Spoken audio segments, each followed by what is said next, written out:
Hey, Pocket Dudes. Welcome to Pokemon Go to the movies. I'm your host, Dan Video Games, and with me is Bob. I hope I catch them all. Dr. Agron, actually. Chris Wolfhard. I'm going to eat a frying pan. And Shibuya Gato.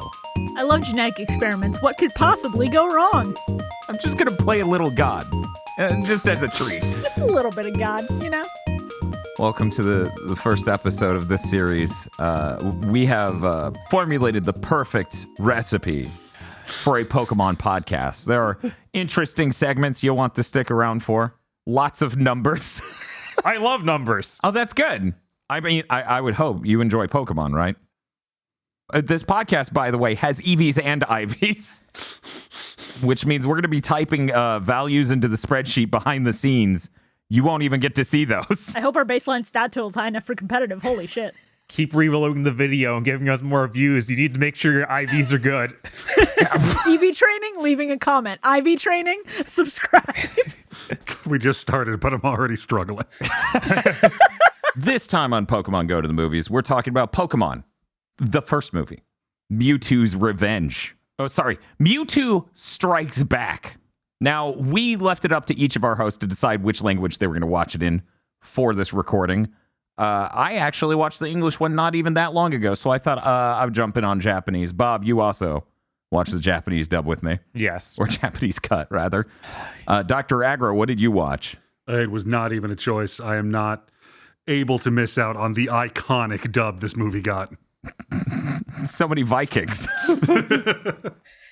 Only in Minnesota, though. It's like magic, like Alakazam. Chris Wolfhard, which version did you watch? I watched the dub using the subtitle track from the Japanese, so to get the full experience of both at the same time. And Shibuya Gato, which did you watch? I have seen the dub more times than I can count, so I decided to try the sub this time.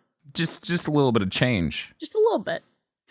See, this is what I figured. That all you cowards would go, oh, well, I've seen the dub, so I need to experience the subtitled version. Okay, No, I wasn't going to flex, I'm not- but I did watch both today, Agro. Come on I'm not now. going back to the first Pokemon movie because I feel like I need to grow as a person. I did grow as a person watching the sub for this movie. Fuck you. See, a lot of people don't realize the sub is a very nuanced film, and the changes they made to make it more palatable to Americans justifies me being, like, I don't know, 10 years old when I saw this movie and a weird anime snob about it to my aunt who paid for the ticket. Right? Like the longer you talk, I can hear new metal coming up in the background. So I can speak specifically from the subtitle plot. If this is maybe off-brand for the dub, feel free to let us know, dub heads. Pokemon, the first movie. Open declaration of war here on cinema. The first film ever made. Pokemon. Mewtwo Strikes Back. You haven't fucking seen movies until now. It's a movie about some people playing God for a mafioso and making the ultimate Pokemon out of a piece of the ultimate Pokemon. An eyelash. Yes, an eyelash, a comically huge one. Ironically, Mewtwo has no eyelashes. But yes, this film is really introspective and deep in the Japanese version as they look into, hey, you're a copy of me, but I'm stronger than the copy and I'm going to fight you. So there's a lot of navel gazing from Mewtwo. What did the US one change? Was it something about Mew being like, hey, we shouldn't fight? No, that's all pretty much there. Mewtwo Okay. Yeah, is that's pretty still much there. the embodiment of being an edgy teenager. Yeah. Okay. I really enjoyed that thing at the beginning with the scientist who cloned Mewtwo. Specifically that he looks exactly like Umataro Tenma from Astro Boy, who I have put a spoilered image of in our channel. Oh my God, is that I'm what like- that image is? Yes. I'm like, God, that dude just looks identical. And their motivations are even the same, which I also thought was funny. Really? Yes, because Astro Boy exists because Umataro Tenma's son died in a car accident, and his whole thing was to try and clone his dead daughter, the scientist in this movie. I thought it was a really marvelous scene when he's just like, gentlemen, I put my daughter in this lava lamp.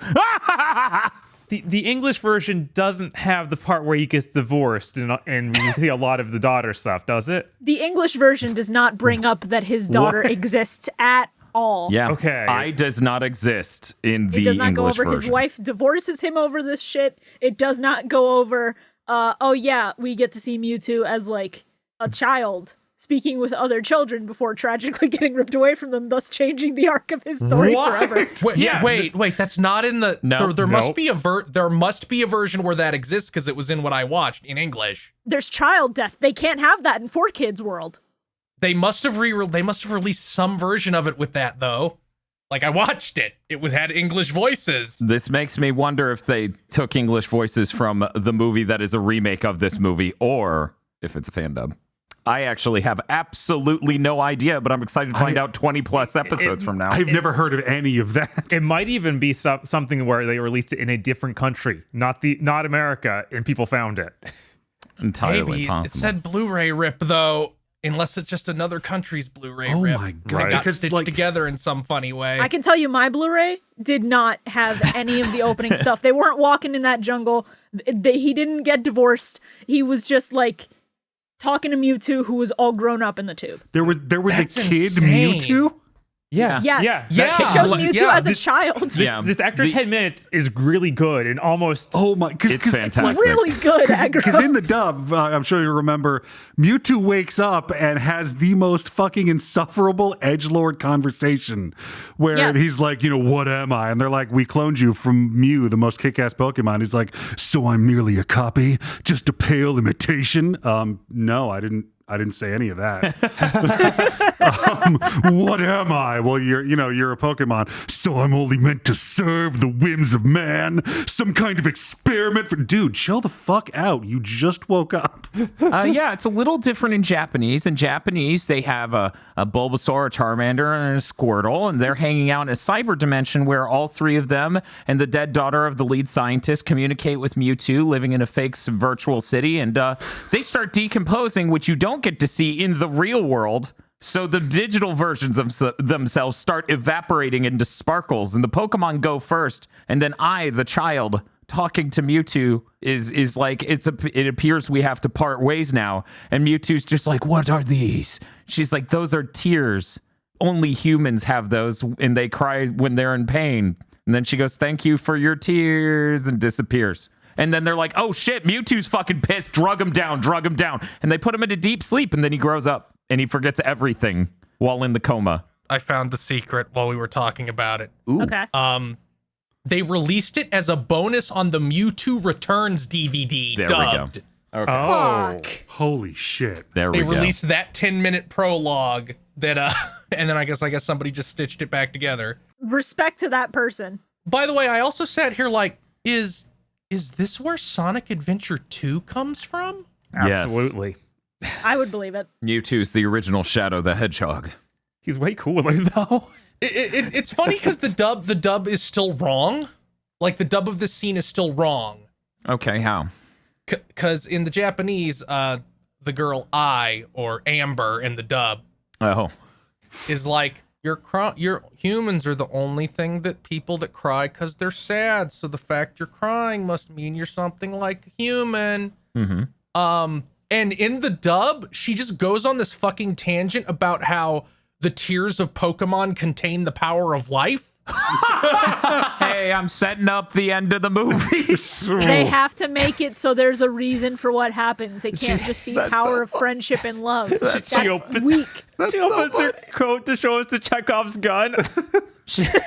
That's okay. I too explained that. I talked to Pikachu and said, hey, if your trainer turns to stone, maybe tase him a bit.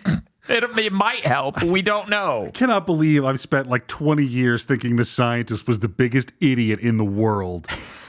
Because in the dub, it's just, Mewtwo escapes and he's like, we set out to create the world's most powerful Pokemon, and apparently didn't think of any safeguards about that.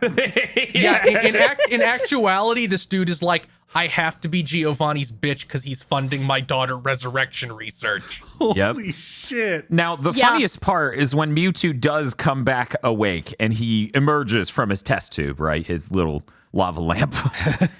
When he comes out fully formed, adult, full-grown Mewtwo, and he's talking to the science team. They're just like, yeah, we made you. And he's like, wait, I don't have a mother and a father? And they're like, no, Mew isn't those. We made you. Normally only humans and God can create other beings. And I'm like,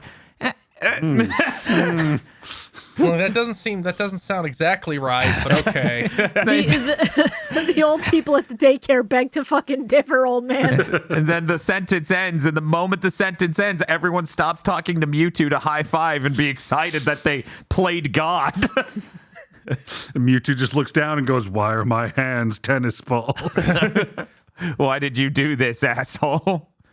So, understandably, after that discovery that his hands are tennis balls, he flattens the entire island in a giant explosion. Yes. And Giovanni, who I guess hangs out all the time outside of here in a chopper, is just like, hey, what's up? You want to work for me? I'll put you in a badass suit. And everyone's like, yes, Giovanni's a good guy because he put him in that awesome suit. The subtle undertones of the film. Yes. Then we get battle montage. Giovanni explains that, like, no, you work for me. Ignore that thing I said at the beginning of you working for me. It's the dumbest thing I've ever seen him do. Yes. It's like you gave this thing a sick robot suit and then watched it kick the shit out of entire herds of Pokemon and every comer to your gym. And just one day you got wine drunk at 10 a.m. and went, "You're beneath me." I mean, Pokemon antagonists do have this tendency to just do a bunch of bath salts and then do shit that makes no sense. They go on that arc that makes it clear they're the villain. Yeah. Yeah, I really appreciate that part of Giovanni staffs his underlings with rats, and this is the dumbest thing he's done. What must it be like to be a kid trying to get that Earth badge and just Robot Mewtwo wrecks your whole team? Right? I remember back in the day, like around the time this movie was gonna come out, watching part of the anime where Gary goes in and tries to fight him and he talks about Armor Mewtwo, and I remember thinking that was the coolest shit. And now I'm just like, bro, if you had brought like anything that was effective against Psychic, this is your fault. You needed coverage, idiot. No, it was Gen 1. It didn't work because of a bug. Nothing was effective against Mewtwo. Shit, fair. He's so powerful. I mean, I assume the suit removes all weaknesses. I think the suit's supposed to repress his power, Right. not make They him did stronger. say that. Focuses it. Yeah. It channels his power. But it probably actually represses it, and he fucking lied because, you know, this is Giovanni. It also double types some steel, so there was nothing that was super effective in Gen 1 against it. Fairy type Mewtwo. I did laugh a lot at the opening musical scene when we actually get to Ash, where it's like, look at this Pokemon from the game that's not out yet. Isn't it cool? Don't you want to buy that game? Blew my right now? fucking mind. Yeah, we're gonna consider this a first gen movie for all intents and purposes for the rest of this recording. But yeah, it is funny that it's just like, what the fuck is that? Oh, I don't know what that is. I guess I have to buy the next game. That wasn't on my Orange Island cards. You know, the hindsight, it's like, you could have chosen anything from Johto, and you picked Dawn Fan. My brother in Christ. Dolphin. Look, they needed to pick a Pokemon that fit a jobber. This is true. I do appreciate that guy comes up and he's just like, hey, do you have 8 badges? I'm looking for this child to beat up. And it's just like, hey, that's me. And he has like an accent, so you know he's not from Kanto. I need to find the most ripped child in all of Kanto. And then beat them up to make myself feel strong. Did he just ask 8 badges in Japanese? Yes. Yeah. And Yes. in the dub, he asks for him by name. Like, He are starts you with Ash the- Ketchum? He starts with the 8 badges. It's a good opening question, but he does move on to, are you Satoshi from Marsa town, I think? But yeah, Masura. Yeah, no, that guy's ridiculous. It's also funny that in the dub, when Team Rocket is like stalking them because that's all they do. Yes. They're watching. They're like obsessed with these children because they're the only people on the same mental level as them. They're watching them cook, and Team Rocket is like bemoaning that they're hungry because they're broke losers. In the dub, Jesse's like, I can cook something, and holds up the frying pan. And Meowth's like, no, I got sick the last time you cooked. And in the Japanese, she's just like, eat the pan. Yeah, that's brilliant. I'm so hungry. I brought this. Yeah, I love just Japanese steel. puns. It's so funny. It's really, I appreciate that Brock, you know, in the dub, he's just like, oh, this is my lazy chew stew. It's really good. And then in Japanese, he's making one of those dumb Japanese old guy jokes. It's just like, oh, it's already lunch. And I'm just like, all right, that's pretty Brock. Yeah. But yeah, they have that battle. We have a Dragonite, Messenger Dragonite show up. Very hype. It's got the messenger bag. He kills everyone. Yeah, that is true. Everyone's dead. He just crashes through them. He delivers the message from New Island, inviting people out to go challenge them. It's a very cool card. And Brock looks at the holographic lady on it and just goes, wow, she's really small, but really pretty. Where's the rewind button? Where is it? Misty, where is it? Tell me. What if she got really small? I forgot the fucking Star Wars card. Yeah, the Star Wars card. Brock was really missing in A New Hope. So they accept the challenge. They push the button on the messenger card that checks the yes box. And they send it off with Messenger Dragonite. Dragonite then runs into Team Rocket, and they're like, hey, where are you going? Give us stuff. We're assholes. We want food. And then they realize that's happening too. So they're like, oh, okay, we're going to go there too. We now cut to an oceanside city where it's tumultuous weather, and it's like, everything's fucked up. I guess there's the in-between of showing Mewtwo fucking up the weather where he goes, sudu, sudu, sudu, and he does a hand gesture, and then everything gets crazy.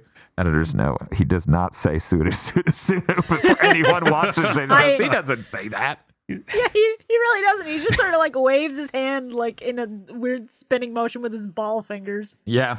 He's like, you have to look at it. And Nurse Joy's like, well, I can't think, so I guess this is cool.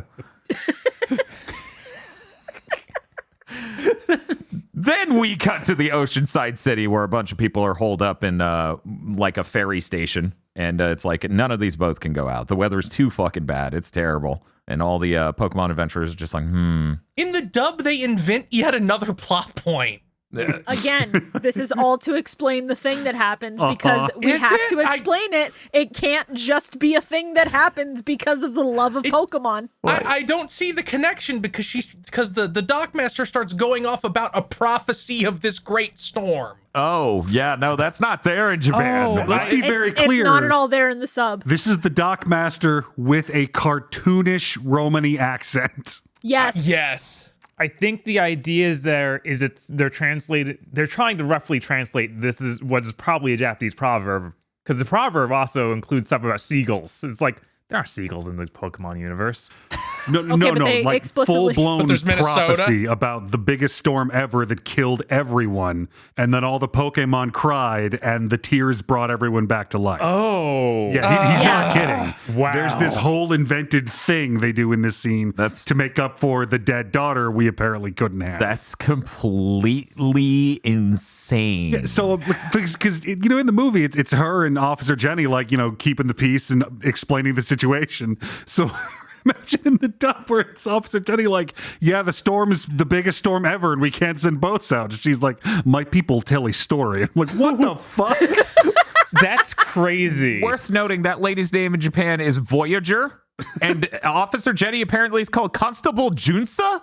Yeah, none of that. They just quickly go in there to be like, yo, the weather's fucking terrible. Seagulls exist. And Bob's like, Meanwhile, they explicitly call it a hurricane in the sub, and frankly, I think that's enough. You don't need to invent the worst storm in history that happened hundreds of years ago. She's like, it could be the worst storm ever. So everyone stay in this building with huge windows and don't take cover at all. Right, stay next to the ocean. it's like, okay, everyone stay indoors. And by the way, if you get hurt, Nurse Joy isn't here. And then Brock's like, missing person poster. Oh, they're so cute. Because he's functioning on every level. That is what Brock is doing. That's what he does at all times. And then everyone's like, oh, well, we're insane people who traveled the globe to come here to go to an island based on a Dragonite with a messenger bag giving us a letter. So we're not going to take no for an answer from deadly weather. So they jump on their Pokemon and swim out. I feel like all the other trainers in this, other than Ash, like all the ones that have any role in the story at all, are like caricatures that they made specifically for all the people asking why nobody in the anime have like actual Pokemon teams. They are remarkably competent. Yeah, they are like full 6-person team. Sick Poke teams. With like type coverage. Yeah. And evolutions. I was shocked at how smart some of these teams were put together.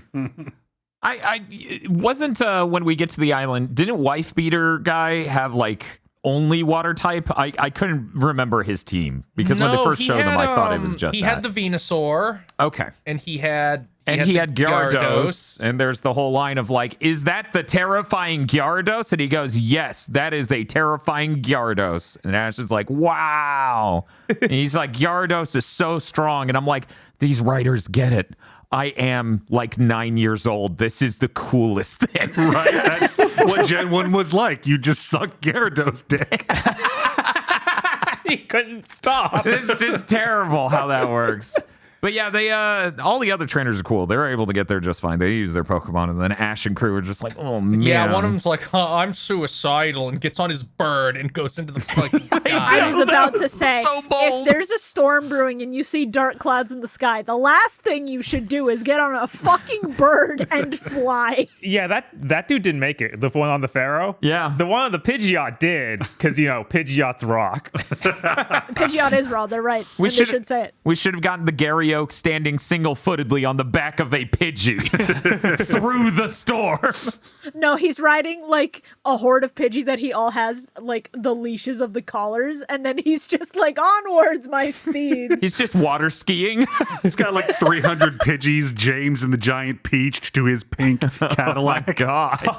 Yes. There he goes. Who was that And his boy? cheerleaders are also in the back going, go, Gary, go. God, watching one of them fall out of it and just hit the water would be really funny. And he's No, like, oh, leave well, her. sucks to be you. Anyway, let's go. Only the strong survive. What was that, Gary? Nothing. Smell you later. But yeah, being unable to do it with their Pokemon, because this is their Pokemon. Our main cast ends up going with these weird people on a boat. They could be anyone. They could be anyone. I really appreciate the detail that is Meowth strapped to the front of the boat. It's so good. It's unbelievably funny. I love it so much. Exactly how does the dub joke go here, though? Because there's a dub joke about Minnesotan Vikings. The dub joke, I believe, is Brock saying something along the lines of, wow, I didn't know Vikings still existed. And then I believe it's James just going, oh yeah, we're only really located in Minnesota these days. Yeah, that's pretty much how it goes. But it's Ash, which makes it weirder. He just authoritatively declares, yeah, they mostly live in Minnesota. I mean, that's what 10-year-olds do. You ask a 10-year-old a question, they will have an answer. But they start traveling their asses over to the island. Very tumultuous waters. Who could have guessed? They get capsized, and then they have to make it to the island on Staryu and Squirtle. Yeah, I love as they're getting capsized. Team Rocket tries to do their introduction, and then yes, it's like, we don't have time for this. Yes, that was really good. He's screaming, and then they just... And I'm like, yeah, they're dead. They don't have a Pokemon that goes through water. Anyway, we're at the dock of the island now, and it turns out that chick's Nurse Joy. Brock knows because he was like, you look like the poster I saw. Look, it's lore. He can recognize every Nurse Joy. He can simultaneously recognize but not put his finger on why. Because when he saw Nurse Joy, he's like, wow, she looks like someone I might know. And it's like, you say this every time, old man. But yeah, turns out the assistant is Nurse Joy. Very, very spooky. So they start traveling in, and Team Rocket apparently just took the wheezing through the water.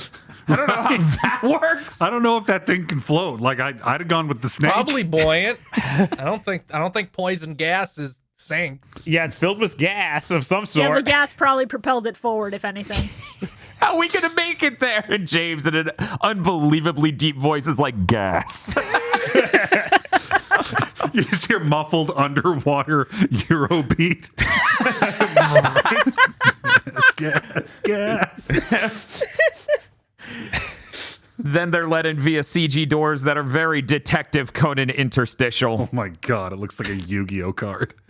They It does actually. They are greeted by, of course, the assistant who informs them they need to let their Pokemon out of their monster balls, which made me laugh. It's like I thought they were called Pokeballs in Japan. Please tell me they are called that, and they are not been calling it monster balls this whole time because that's way too good. Mewtwo shows up. White chunky dude's upset that Mewtwo is the trainer that summoned them. He eats that dude into the water. Yeah, and then he no sells the hyper beam from Gyarados. That was pretty good. That was like a Gen 1 Hyper Beam. It's really good. Another thing that makes me think they're like supposed to be like player characters is because they all get rinsed by Mewtwo. Yeah, it happens pretty instantly. And then after he asserts his dominance, he's like, okay, Nurse Joy, you're no longer under my mind control. We'll just move this along now.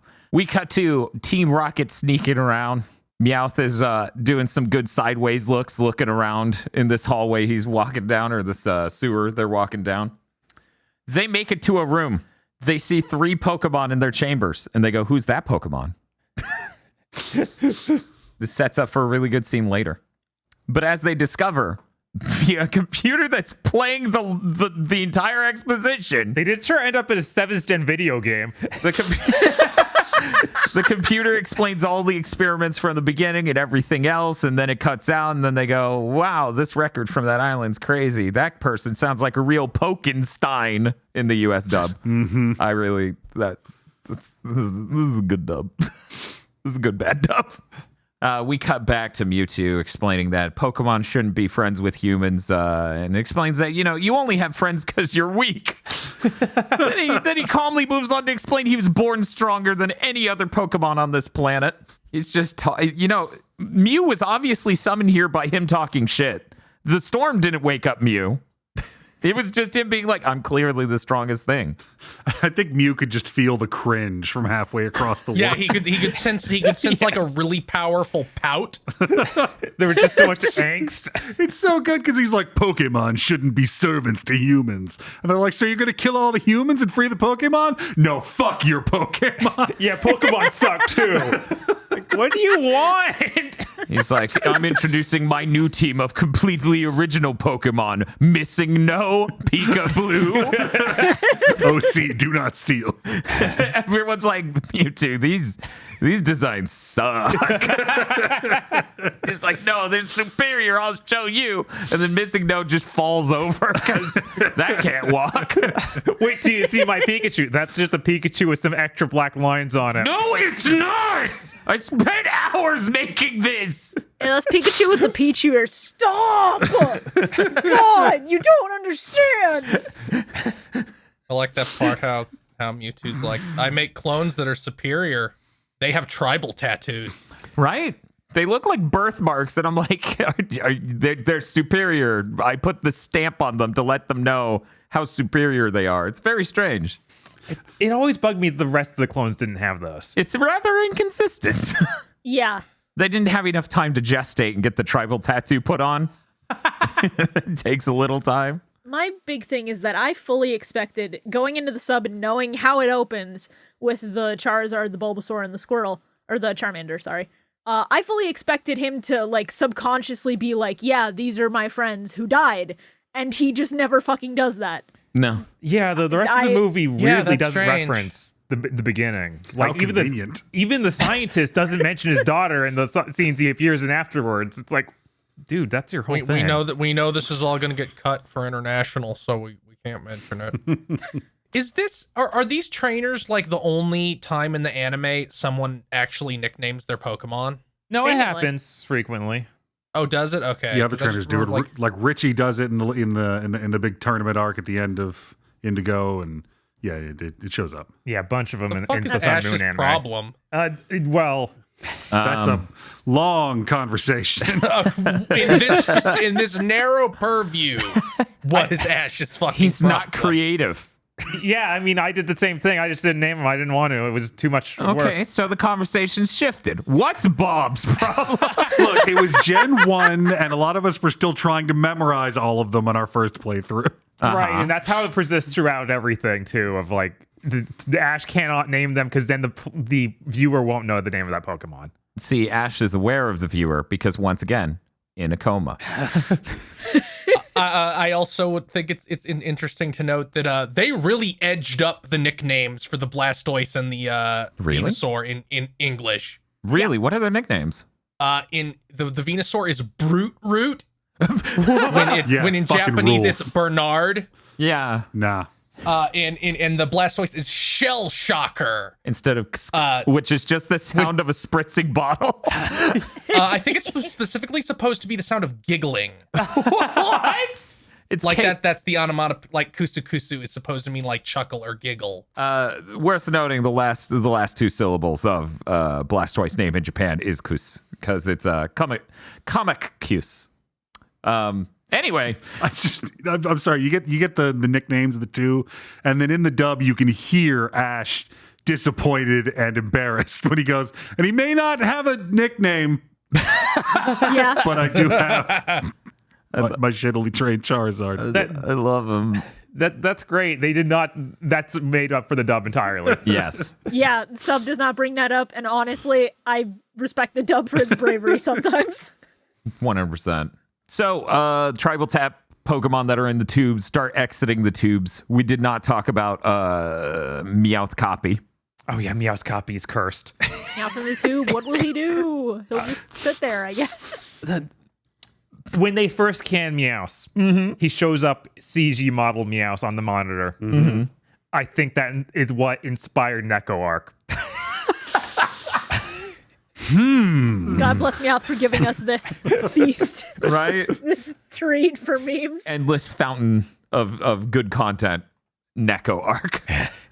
I mean, every time they pop up with a CG model of a Pokemon, it's hilarious. Yes. Even though they do their best to obfuscate the quality of the model by, making it completely black, putting a TV filter over it, having a shake. It's just like, these are great. They might be worse than the N64 models. But tattooed Pokemon emerge from their chambers. They come out, they do a little bit of battling, and they go, hey, your Pokemon are mine now. That's why I had you pull them out. Mewtwo starts throwing out his eyeballs. Yeah, his fucking 1,000 eyes restrict Pokeballs. Ash just goes, they can't put my balls in their balls. And then he puts his balls into his balls, and it's like, oh no, Pikachu! How wrong he was. It's really, really good. They've been really proud of the stage that Mewtwo's been on, though, with the spiral staircase. It's like fully modeled in CG and stuff. So we're going to have a set piece where Pikachu runs up the spiral staircase ramp thing and fights off all the eyeballs, which just made me think of, what is it, Kirby's Dream Land 3? It's looks a lot like the bad guy from that with the black void of creepy eyeball in the middle. All of the architecture in here reminds me of a specific DBZ movie. I can't remember which one. Oh, this thing has huge DBZ movie vibes. Strongest. It would Yes. be, World's Strongest. It's like the Dr. Weelo's castle. It's got a real dark Laputa vibe to it. Yes. Pikachu keeps running and using electric attacks over and over to knock away all the balls. Ash slips, falls, lands in the fountain at the bottom. I'm like, that thing looked like it was 2 feet deep. He could have died. But no, he's perfectly fine. Pikachu's kidnapped by the one of the eyeballs, carried away to the machine. Then we get our best dub moment. The shining star of the Christmas tree that is the English dub of this. We cut to Team Rocket playing Who's That Pokemon? And out of the gate, they're just like, that's Alakazam. It's a Scyther. There's no Alakazam on this island. So you're telling me that's not in the sub? No. No.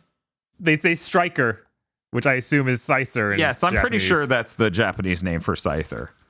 So what are we saying? Is this a dub mistake? It's a dub mistake. Because I always assumed this was just a joke about how dumb Team Rocket is. Right, it could be either, honestly. I feel like it could be a dub joke. I feel like if it was a dub joke, they would have drawn attention to it by having Meowth go, "You idiots, that's Scyther." Yeah. Probably. The machine is taking all the balls and making clones out of the Pokemon, but of course the tattoo artist is out, so maybe not all of them get tattoos. Ash grabs the Pikachu eyeball and makes it out of the machine with Pikachu, but unfortunately there was still a clone made. Outside, Mewtwo's like, wait, don't you realize I have this super army? Look at them. They're beautiful. They're immaculate. Anyways, you guys can leave. I'm just going to keep these. And then you hear glass shatter and Stone Cold Steve Austin's theme hits. And Ash shows up out of the smoke. And he has a gun. Almost. He's got these guns. This shot of Ash walking out of the smoke is the weirdest looking shot in the movie, I feel. Like, something about it just does not look right. It's because of how his arm is moving. Where his, like, left arm is going straight forward, his right arm is, like, crossing his body for some reason. And it makes it the most awkward angle. And I think they mix it with CG in a way. Yeah, when they do that and then move him into 3D space, it looks really weird. So anyways, Ash, the incredibly brilliant child that he is like, hey, these are all my Pokemon and friends, which is not entirely accurate, but he goes to punch Mewtwo. That does not go well. Good effort. He's 10. I respect that he tried to execute the idea, even though it ain't working. And let's be clear, Mewtwo put up like a big fucking psi force field. Yeah, he was afraid. Yeah. He's like, I better throw up the AT field. I don't know how this could go. I don't think that's fear as much as it is Mewtwo going, I'm built different, and just putting the wall in front of this He's child. psychic. He knows. We've seen Ash lift Pokemon whose weights are listed in the multiples of tons. Yes. I believe that this would have been a problem. Yeah, there was that time where Ash like put like a 500-pound log like 40 feet. Okay, I forgot about that. All right. Okay, maybe Mewtwo had a point. Do you think outside of the anime, Ash travels by tossing a log into the air and riding it? That's why they always have to team him with other people. He can't do it when they're They around. need to slow him down, so they stuck an old man next to him. He just goes Breath of the Wild style and, like, Yes. it's just like, all right, get on the log. Ash, what? Get on the log. Musclesis. Mewtwo, tired of this child, yeets him. Mew creates a bubble to stop him and is just like, I'm going to leave you on top of this building and go over there and laugh and shit, and this is going to be funny. And I'm like, you're leaving a child on top of a building. What the hell is wrong with you, Mew? No, let's be clear. Mewtwo was going to kill that 10-year-old. Oh, yeah, Absolutely. Yes. Yes. No, Ash could have taken it, though. Ash's body would have he's built crashed into different. that tower so hard the building would have collapsed. So are we saying Ash has a chance against Goku here? Is that what's happening? Possibly. I'm gonna power scale Ash around Goku when he fought Tien. Yeah, no, that's accurate, yeah. This seems fair. But, I mean, if they're in a tournament, there's no way, because Ash cannot fucking win a tournament to save his goddamn life. But yeah, now in a moment that I've heard described online as mildly racist, Mewtwo is just like, hey, we're going to prove which one of us deserves to live. Us, the copies, or you, the originals. We're stronger, so we're going to prove we're stronger. And then Mew starts talking. Now, people online have said Mew goes on a racist screed, maybe. That is not what happens. However, he's no pacifist either. Mew is just like, yeah, well, we're the real ones, so bad copies can't be better than us. So we'll just all beat the crap out of you. And that's how the war starts. Yeah, Mew also really buys into this. Oh yeah, Mew doesn't Yeah, de-escalate shit. No. It turns into a Channel Awesome movie Yeah. Oh, where God. everybody runs at each other across a big open space and starts hitting each other. Mew Walker points the gun at the camera and then runs screaming. I noticed, because I walked in on this scene in Japanese. Does he not say that he blocks all of their special abilities? No. No. No. Because that's in the dub where he's like, I'm going to explain why this fight's so fucking weird. I've used my psychic powers to block all of their special abilities. I'm pretty sure that's just for kids preemptively cutting the kids off before they can go, why didn't they use flamethrowers and water guns and razor leaves? And it's like budget. Why didn't they have him say something simple like, just so you know, I've emptied all of your PPs? And then they're like, Gee, I wonder why. Yeah, Yeah, them not I don't addressing know, it makes this next section really fucking weird. yeah, no, it's fucking hilarious. Golduck's punching Golduck. We have Squirtles flopping into each other, and it's like, no one can do anything. The Psyducks are my favorite. They just slap each other. Oh, yeah, Slap. the fucking Psyduck They're so slowly beautiful. They're bitch not meant for slapping this. each other. The most epic battle of them all, even including Pikachu's unyielding beating. Watching two Ninetales fight is disturbing. Yeah? Yeah. It's like watching two fennec foxes fight. Like, oh no, don't Yeah. don't do I was that. a big fan of the Gyarados fight where one of them is like trying to wrap around the other, flops over, and then the one who's still standing is just like, ah! It's real good. Then we get our really, once again, Mew didn't de-escalate, right? So the onus on de-escalating by having a meaningful speech in the middle of this violence, that duty now falls on Meowth. It's great. Meowth is amazing. Where he's just like, hey, don't attack me. Your claws hurt, man. Your claws probably hurt even more than mine. And then the other Meowth goes, nya, nya, nya, nya, nya. At least in Japanese. I don't know how. That's pretty much also how it goes. Okay, cool. no, Great. no. In English, it's like it's become memed how iconic the speech in English is. Because I saw this in Japanese and it's fucked up. Because Meowth's like the copy Meowth starts just saying Meowth, and our Meowth starts interpreting, and he's like, you know what? You're right. We do have a lot in common. The same oath, the same sky, the same air. Maybe if we start looking at what's the same instead of at what's different. Yeah. What the fuck is this? Don't cut me with your claws. That'll hurt. Your claws probably hurt more than Aggro, my you're claws. not- Don't stab me, bro. Aggro, were you not listening to the passionate song going, brother, my brother, tell me what are we What are fighting we for? fighting for? We have got to end this war. It's so good. And that shit is nowhere in the Japanese version. Not at all. I'm It's listening so to all funny. that appropriate Japanese music going, what the fuck is this? Yeah, it feels like a real regular anime movie. Yeah. No, that speech is so fucking funny between the two Meowths because this is my first time watching the Japanese version. I too was expecting the meaningful speech, but instead it's, don't stab me, bro. Your knife's probably even sharper than mine. What do you mean it's unfair that I was gonna stab you? I'm just like, what is going on? I like it especially because in the dub, before he gives like the really meaningful speech about the same oath, the same sky, he just goes, why should I trust you? You're a clone. You're one of them. What the fuck are we doing? And I'm like, Meowth? Hello? And then he said, Ayo gabagool. He sure did. Meowth should not walk on all fours. It's cursed. These are the facts.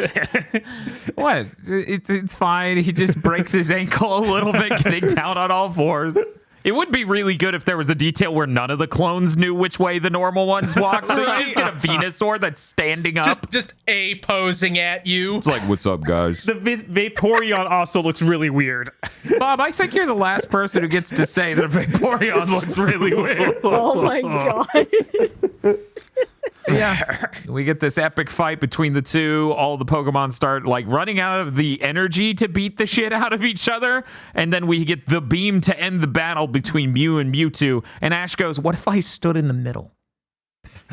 Will I get superpowers? We also get like in the Japanese, it's like this really weird proverb I've heard in a bunch of anime of like, if two things that are the same fight, they'll never give up. They'll just kill each other. And that was from like all the trainers watching, right? Because I remember that being something Yes. weirdly more Yes, deep 'cause than the Nurse dub. Joy brings it Yeah, up. it was Nurse Joy. She talks about how like two living creatures will never stop until they're dead. And It's like two that living now the creatures will never clones- submit to something that's the same as them. Which is like the Specifically opposite how of it's how worded. race wars usually go. Yeah, I don't. It's something that I've heard in like a bunch of like it's a proverb I've heard it. I'm sure it's a Japanese proverb because I've heard it in like 5 different things. It seems to boil down to usually some variant of a cat won't give up when fighting a cat. Like a cat can get its ass kicked by a dog and just leave, but it's gonna go until it dies if it's fighting another cat. It is like in that same sequence, they're all like, "Oh, why are they fighting? They're both living things. Oh, they're living things." Like that's the message they're pushing. And then in the dub, they're like, "This violence is senseless. Pokemon weren't meant to fight. Not like this." And I'm like, "Yeah, without special moves, this is just weak." It's just disturbing, actually. They're supposed to fight for us. I didn't For want our to watch a amusement. No one's Kangaskhan. profiting from this. really recontextualizes every time you get a starter and all they know is tackle. Much to think about. But Ash, unfortunately, he pulled a Vegeta and he's turned to stone. Apparently being at the epicenter of 2 hyper beams. Like he's the Didact or something. This is how much it took to kill Ash. One of them wouldn't done it. He's not stone. Mm-hmm. It's like It's like when you use one of those snake fireworks. I knew you like were he's gonna actually say just that. He's a fucking like he's- ash snake. yeah, he's just like solid ash, and if anybody actually touched him during that point, he just collapsed. Literally, shit. they're literally just rehydrating his organs. Like he's just ash now. Literally, we need to not touch him. He'll He just go. wakes up and he goes, "Why am I so salty?" But all the Pokemon, as the dub tried to warn you, start crying and bring Ash back to life, and everyone learns something important. I can't believe that made more sense in the dub. Yeah, no, that's hilarious. What the hell? It's a really fucking weird setup, though. It was a weird story told by a woman who I'm pretty sure was faking a gypsy accent. Yeah. And Mewtwo was told this would happen by the ghost child from his past, which Yeah, apparently you only get to see in DVD extra in a TV special released 4 years later. I learned that you Pokemon are Pokemon like I'm a Pokemon. Long silence. It might be best if nobody learns about this and just forgets. And then he mind wipes As he everyone. deletes his live journal. Yeah, His DeviantArt account deactivated. it always He sucks when grabs the progress bar and rolls it back about an hour. It's so weird that the sub and the dub have such weirdly different messages. yeah. Because he's like, oh, I see now that the circumstances of one's birth have no bearing on their destiny. I'm leaving with all my sick-ass clones to go find our own destiny. And somebody's just like, I guess I shouldn't have tried to murder everyone. No. Bye. Right. The sub is better because I'm pretty sure Ash just when he takes the clones and starts flying, just goes, "Where are you going, Mewtwo? We've been born. We're alive. We're alive. We will keep on We're going." going to keep on living in this world. And then it cuts to them in a 7-Eleven. Like Eastbound and Down starts playing. But yeah, now you get that. You get some light, glowing circle lighting up beneath them, and then everything's reset. King Crimson's powers activate. And I guess we're still at the Oceanside City going, oh, the weather's bad. Or is it? Ash goes down a few staircase steps. Yeah, you gotta wonder, does anybody ever figure out that they're now missing several hours of a day? Or did Mewtwo, like, roll the planet back a few degrees? I don't know, man. They probably just wrote it off because they're all dumb. And then we get our good ending joke of Team Rocket saying, hey, this is different. Things feel different. This is a good feeling as they're stranded on a fucking island alone. Look, they're just happy to not be blasting off. Mewtwo is so cruel and just left them on an island. Yeah, he saw everyone else back. He was like, I didn't invite you guys. No, I'm not helping. You weren't invited. You weren't on the list. Like in the dub, they just wake up on the island and they're so used to waking up in places. They're like, oh, this place rules. Let's have a picnic. Cool. I don't remember flying here and breaking all the bones in my body. This is pretty nice for once. You think Mew wanders around and breaks their fall all the fucking time? No, I think Mew would let them fall and then giggle in their faces as they're Right. straining to get up with broken ribs and legs. Well, that's the movie, and now we have to get to our first segment that is not a series-spanning segment. This is a legitimate question. You may now unspoiler the image I have posted. Who the fuck is this Pokemon? I think that's a tail. That narrows it down a little bit. Yeah, it's a tail. I think it looks like It's a shaved a Raichu. really simplified Raticate. It's so Maybe. It's a little They were small like, for that. they're like, you guys have some koala-like thing with a tail in the next gen, right? Okay, we'll just My guess. It's like they scrunkified Raticate, like they right. it's like a Rattata with a Raticate's color It's a scheme. missing link.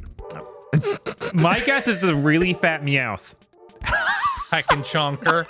Like, just obese. Like it looks like one of the Gen 1 Game Boy icons for Pokemon if you looked at the list. Yes. Oh, maybe it's Genuinely, that might be it. Yeah. it's a Pokemon doll.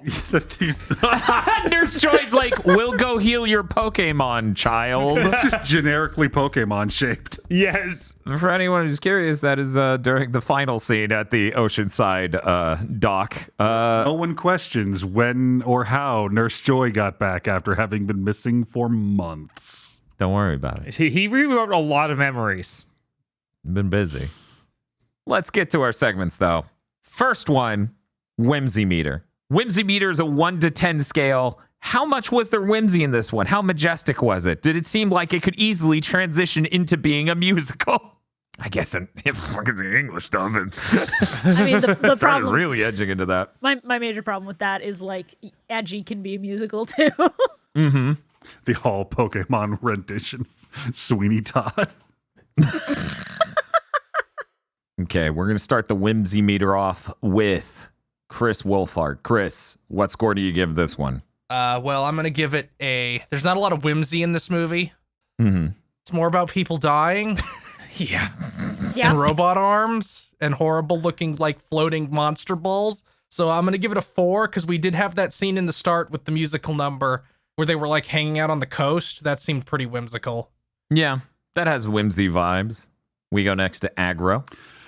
Yeah, whimsy seemed like an easy category for Pokemon movies because I forgot what kind of a nightmare the first one is. Yes. With Mewtwo being the embodiment of psychosexual terror, deciding to become a genocide king with his psychic powers. Except for like 5 minutes in the opening where everything's cool, which I think just serves as a counterpoint as you enter the hurricane eye. Yeah. So I'm gonna go ahead and give this one like a 2 on the whimsy scale. Okay. We go now to Shibuya.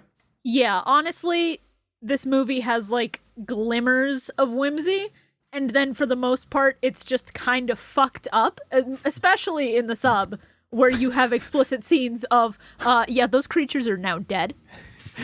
Yeah, it's like So- child death, fake AI child death. Divorce. Divorce.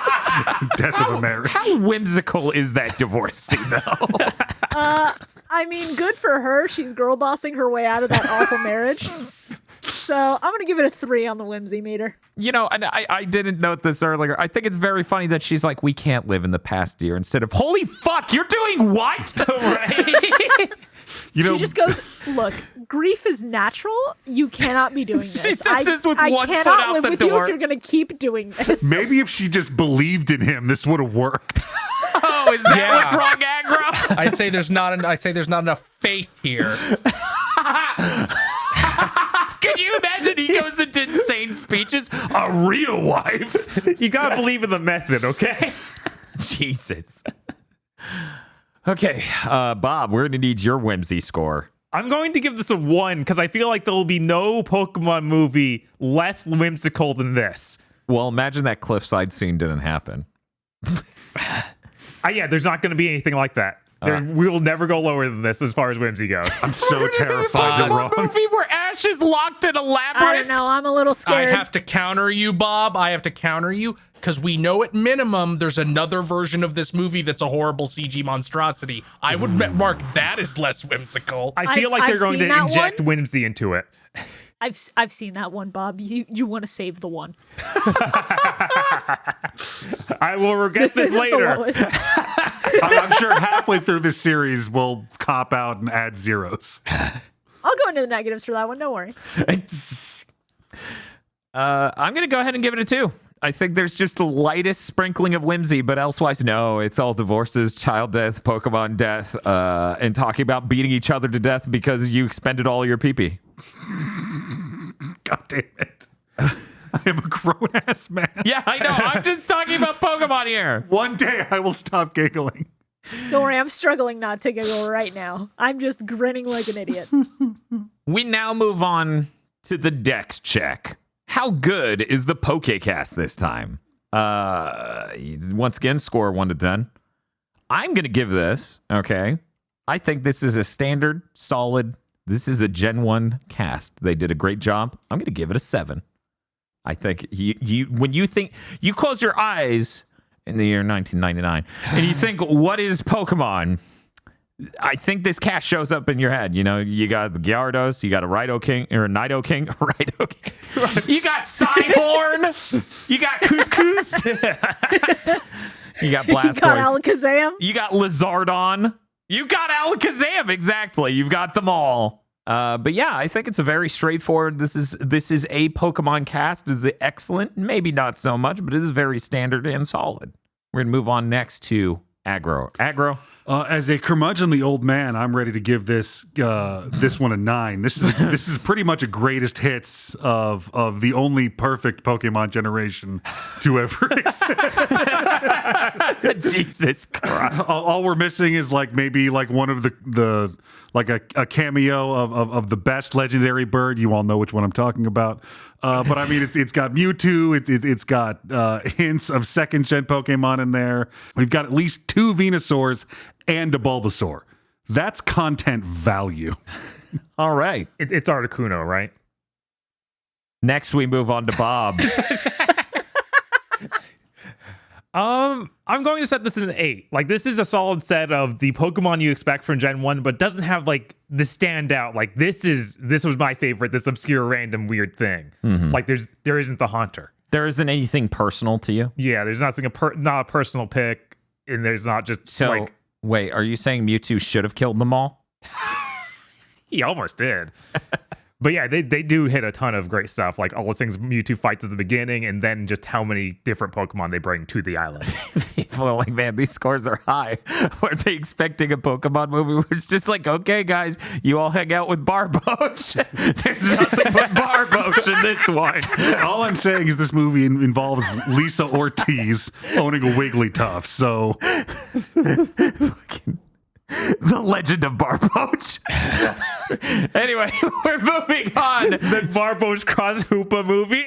Yeah. Hey, wait. What are you trying to say about Hoop God? Hoop God's bringing it. We're gonna go now to Shibuya Ganto. Shibuya, what's the dex check? Yeah, thinking it over, they had a lot of Gen 1 mons that I would not have expected and that I did not remember. Like, thinking about it, the fact that there is a Wigglytuff in this cast, the fact that you have a Dugong, it's a little bit insane. Yes. Like, even for a Gen 1 movie, the coverage is really good. So I have to give it an 8. All right. And now we move on to Chris. Yeah, this is pretty killer for Gen 1. It has every single thing I think of Gen 1 almost. Like, it doesn't have Chansey. I think there will be at least one movie that has fucking everything. So I'm going to give this an 8. You got to have room to go up. Is this the only time we've seen Nurse Joy without a Chansey? I'm sure there must be more times. It's the only one that I can just think not of, around. Man. I haven't watched a lot of the anime in years, so. Yeah, I think sometimes they team with a different, known for healing Pokemon, but that is super a weird case. Oh, like all the later Chansey knockoffs they Yes. made. It would be super weird if Mewtwo had mind-dominated her Chansey as well. Brought it to the island. Could you Are you imagine- Nurse Joy? No. Chansey, shut up. I want to see Chansey in some ridiculous mystical dress. Yeah, it's just who knows what it is. It could be anything, even a Chansey. So beautiful and elegant. Thank you, Brock. I want to fuck that Chant. Thank you, Brock. Thank you, Brock! Moving on. Ma'am, your egg, Brock. Next category. Gun check. Could this better be solved by a gun? This is a yes or no question. We move now to Aggro. Aggro? I was surprised my own self as a personal proponent of just bringing a gun to a magical monster fight. I don't think Mewtwo could be taken down by conventional small arms. Really? Whatsoever. Wow. Mm-hmm. Gonna have to go with no. Okay. Well, we're going to move on to Bob. Bob, do you agree with that? Yeah, there's no way the gun would stop Mewtwo. It just ain't happening. He stopped Ash Ketchum's fist. God. It's true. Chris, what's your stance on this? Do you think a gun's solving this problem? Well, we're talking about normal guns and not that shit from Evangelion that they used to kill the angel. So, so I'm going to say that no, a gun would not help in this situation. Okay, Shibuya, Mewtwo would take your bullet, fire it back at you, and then just like stand there all smug. So absolutely not. Ah, jeez, this is really unfortunate. I guess I'm going to have to agree with you guys. I can't imagine a way this would better be solved by a gun. And I was trying, believe me. The only way I can think of still makes you the worst person imaginable. And that's just like, while he's in the tube, take the shot. I know, right? Like, who would do that and why? Did they figure out, like, oh, we're too good at creating a new being. Time to cancel this. I mean, potentially, if rather than the passive step of divorce, his wife had just shot him. That's all I You know could what? think of. But I'm Right. like, nah, she needs to get out. I don't want her to be in prison. Yeah, no, that's just let her go. Yeah. Well, that means we need to move on now to MVP. Who is your nomination for the MVP, most valued Pokemon for this movie? We're going to go ahead and start with Bob. It's Staryu. The entire cast would be dead without Staryu. The Ash, Brock, and Misty would all just have drowned. He's right. We go next to Shibuya. I was actually going to say Squirtle because Misty brought Staryu out. We don't know how Squirtle got out. Squirtle might have broken out of the ball and go, I know this bitch is about to drown if I do not act right now. Accurate. Aggro? I'm gonna go with Gyarados on this one. It's terrifying. Just drives right through a hurricane and rainbow hyper beams Mewtwo, and just like Pokemon trainers are known for being wandering hobos. Gyarados is the only one here with a job.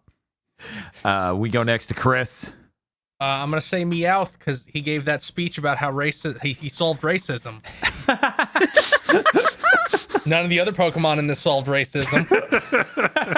That's true, and this makes my choice ironic. I'm going to give it to Clone Meowth. Really helped bridge the gap despite not even being able to speak English. Really understood the situation. It is true that Clone Meowth actually made that speech. Yes. And regular Meowth just co-opted it. Yeah. Bastard taking all the credit for his work. Also, he's walking on all fours with weird ankles like that, and that can't be comfortable. Clone Meowth dealing with so much today. What a champ.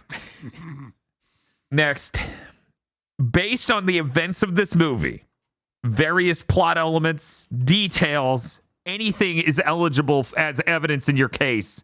Based on this movie alone and nothing else, is Ash in a coma? We're going to get to the bottom of this. We're going to start with Chris Wolfhard. No, this whole movie was just him disassociating in that port building. What? He's like, man, it'd be funny if all that happened. Yeah. And then he snapped back to reality. He has the Dobo voice. He's like, man, would it be cool if I went to an island and there was a talking cat? And he had clone Pikachus. All right. I got turned to stone and brought back by the crying and Because a way that really doesn't make any sense because everybody likes me so much. Everybody loves me. Man, Ash, that was a very cool short story you made me read. We go now to Bob. I'm going to say no because it feels more like the main character of all of this is Mewtwo. Like, Ash just wouldn't be this much of a side character if he was just in a coma and thinking it all up. I see. Seems reasonable. I'm also going to go in on no, and here's why. There aren't enough disconnects that make me go, that doesn't seem like reality in the Pokemon world. There are too many details that are right, except for that weird Pokemon in the background of the last shot. I think it's holding up. I don't believe any of this is the coma-addled manifestations of child brain. I think this is real. Aggro, what do you think? I think this is the closest we ever see to Ash actually waking up from his coma. And you can see this in stages as he becomes more self-aware. Mewtwo, as I alluded to before, is Ash's sort of shut down brain coming to terms with him going through puberty. Mewtwo is a psychosexual nightmare that represents his anxiety about his body, a body that he doesn't really feel in control of, especially since he's in this vegetative state, going through all of these strange changes. The Mewtwo versus Mew thing is all about his childish innocence versus the terror of the future. He actually begins to almost wake up when those two collide for the final time, and we see Ash trapped in that stone form, him almost realizing what's going on before he retreats once again, forgets the entire thing, and resumes his usual coma dream back at the port. And we go to Shibuya. Wait, that was a yes, correct? Yes. Well, he was. He's better now. We now go to Shibuya. It's tricky, because yes, Ash isn't technically the main character here, but I could very easily see this as, like, some kind of allegory for him getting over, like, not being planned or being, like, the reason his father left or something, and him trying to process things from that front.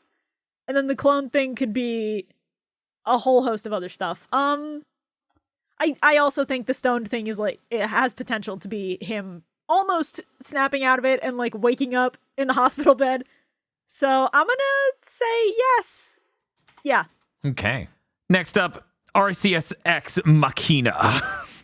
How big are the plot holes, just so the movie ends on the status quo of the show? We're going to start with Shibuya. The memory wiping isn't the worst thing you could do, even if it is really cliche, and there's not any, like, major plot holes. So I'm just gonna say it's, like, a 2 out of 10, because they still don't know how they got to that port. And at this point, nobody is going to ask. Everyone's just gonna be like, oh, we're here, let's eat, or something. True. You know, they probably had something on the TV that just made everyone flatline anyway. They were like, oh, I must have just zoned out. Rick and Morty was on the TV, and it was funny as hell. We go next. Bob, scale of 1 to 10, how big are the plot holes? Yeah, it doesn't have any, like, gaping holes. It sucks whenever a piece of media does that trick of, like, oh, it was all I erased your memory. It's like it never happened. So I'll leave that at, like, a 2, because it's, like, not egregious. It's just I hate when things do this. Aggro? 2 mechanically seems like the best number here because it is thoroughly explained, except for you could ask questions like, why doesn't anyone wonder about this? Oh, Mewtwo's really good at being psychic. Yes. Chris? Yeah, 2's where I'm sitting, because there's not a plot hole. Mewtwo just goes, I am now going to fly away with all these clones and wipe your memory, and then does that. That's not a plot hole. That's a contrivance. Right. It's different. I'm also going to give it a 2. Yeah, it's just barely above the basest most. No, this has no plot holes. It is perfect media. That's how you can tell media is perfect, right? No plot holes. That's all that matters. That's what YouTube taught me. Is that not true? And we get to our final segment, rating it. That's right. We get to rate this movie on a scale of 1 to 151 because that's what gen we're in, God damn it. Even if 2 fucking contraband Pokemon snuck in, I'm still saying this is a Gen 1 movie. So we're sticking with 1 to 151 scale. We're going to start with Bob. This is the first time watching the Japanese version. I think that it adds a lot of stuff that makes me like this movie a lot more. But I still think the end is really weak. Like, it just kind of loses steam, and the messages get really muddled. Is they just will refuse to refer to this dead girl that should be shaping a lot of Mew's past, and said Mewtwo's literally just forgot everything about it. So I'm gonna give it a 130. I think it's a good movie. If you feel like watching this again, definitely watch it with the extra content from Japan. Yeah, I actually agree with Bob. I definitely enjoyed watching the Japanese version of this. It was very interesting. Oh yeah, and the soundtrack is way better. Like, it doesn't cut in Brother to My Brother. Bob, those are 2 contradictory statements. It's like Aggro's over here being like, that's a contradiction. I've won this debate. What do you mean it's better? They don't play Christina Aguilera over the credits, Bob. That credits theme for the Japanese version is also really nice. It's just a really down-to-earth anime theme. So weird. Yeah. Yeah, the credits started rolling and it played that one Inuyasha ending theme, and I was like, oh, I love this. Yes. The only thing I did like more in the English version was the opening song with On the Beach with the Battle. Yeah. That remaster of the intro song for Pokemon is great in the US version. It is really good. It's kind of not good in the Japanese version. Yeah, it's kind of Yeah, I think that's a fair way to put it. It's kind of not good in the Japanese version. Also, they mix in Pokemon sounds into the song. They do. It's not great. No. But overall, I like the Japanese version more. I'm going to go ahead and say I agree with Bob on all those statements, but as glowing as I am, I'm not going to give it that high of a score. I'm going to give it 117 out of 151. Slightly lower score. We go now to aggro. I feel like Pokemon, the first movie, Mewtwo Strikes Back. It's just titled like one of my armchair devs pitches. It is the quintessential anime movie where it's just like the series, but everything feels bigger and it's animated a little better, and there's some really wonky CG over there. So I'm gonna give it like off the top of my head a 137. I feel like we've got room to grow as the series evolves, but you can't beat something this on formula. Okay, well, let's go to Chris. Chris, what score are you giving out of 1 to 151? Man, this sure is like the fucking English system of fucking scoring, isn't it? I believe I decided on the score based on the size of my foot. I believe the correct measurement system in play here is number wang. I will give this a 124. We are so smart. This was a great idea. It only gets better. That pause was me trying to figure out what that would come out to on a 10, and then giving up and just saying a number. Yeah. It felt somewhere appropriate. You're smarter to not worry about it. Yeah, this movie was pretty good. It's weird how it just becomes Dragon Ball: The World's Strongest in like the back end. Also very strange that it really does feel like at some point 4Kids was involved and told them like, don't mention any of Mewtwo's tragic backstory that we can't cut very easily. Right. We intend to do that. And I'm like, because it feels like that should come up, or what Bob said with the clones being like his version of his ghost friends that disappeared. Yeah, that's pretty blatant. Yeah. Okay. Well, for the final score, we go to Shibuya. Yeah, I still really like this movie a lot. I think that the tonal dissonance of having Pokemon running around and like having Wigglytuff just run up and pose with the rest of its team, and then Mewtwo goes on about cloning and racism is really good. I think sometimes tonal whiplash can work, and this absolutely does. It has its flaws, and it has plot points that I think would have wrapped it up better than just going, we're alive, we're leaving, goodbye. But I still enjoy it. I still think it's a solid Pokemon movie, so I'm going to give it 123, you know. Nice. For Alakazam. Yep, there you go. There's Alakazam right there. Right there. Pokemon number 123. Yep. God damn you. That's okay. It has to be Alakazam because, like you say all the time, Aggro, it flies.